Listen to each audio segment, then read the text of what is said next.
Hello and welcome to our Level 4 integrated project Screencast, presenting to you Space Invaders 2.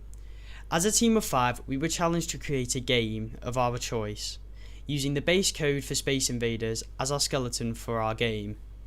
As a group, the responsibilities were shared out on the first team meeting together, where it was decided that I would take on the role as Scrum Leader and Daniel would take on the role as Team Leader. Similarly, the artist's responsibilities were also split up, as seen displayed now. The game itself is loosely based around a follow-up to the Space Invaders game, whereby the Space Invader the player plays as has just landed his ship.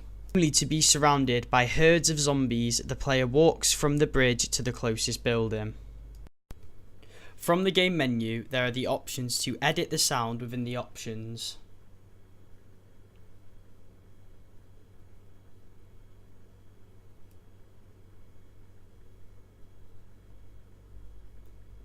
Access the help menu.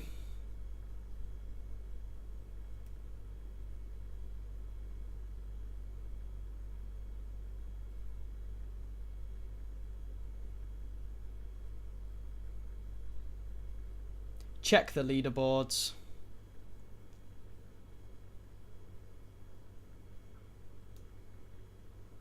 Quit or start. The game is played in waves. The first wave of zombies is cleared once a score of 10 is achieved.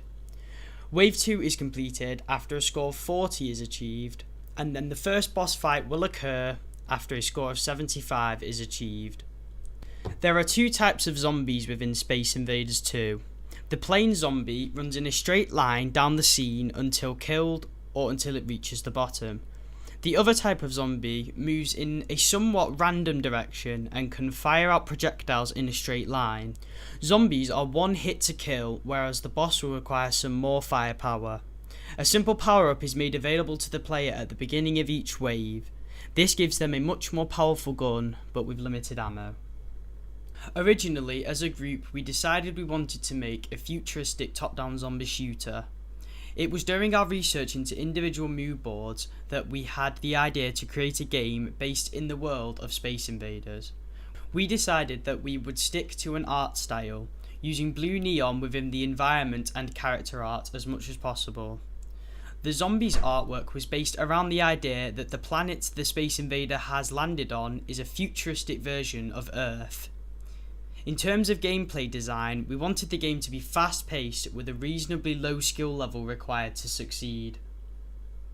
The team met up almost every week to share progress and ideas, as well as tasks to be handed out to different people to successfully manage the workload. Similarly, we consistently completed our Scrum minutes at each meeting and updated Trello regularly.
The art team was able to create multiple assets that could not be implemented into the game, including more levels aside from the bridge and also multiple types of bosses. Therefore, one thing which went wrong was a poor judgment of time in order to be able to safely implement these features into the game. Also, as a team, we decided we had been slacking on work for this project towards the final 3 to 4 weeks. If we had focused harder in the earlier weeks, then perhaps more of the missing features would be in the current version. However, I do believe that the art style we originally chose was accurately reflected in all of the pieces created by each artist within the group. Similarly, the coders were able to create a functioning game which we believe successfully fulfills the goal to create a fast-paced, simple-to-play, top-down futuristic zombie shooter. In order to improve the project, we would try to get all the art assets that have been created implemented into the game. Also, we had ideas around adding multiple choices of weapons, other power-ups, other zombies, other bosses, and more interactables within the environment, to name a few. Also, we were keen to have a better soundtrack for the game, as well as some more concept artwork to be showcased within the game menus.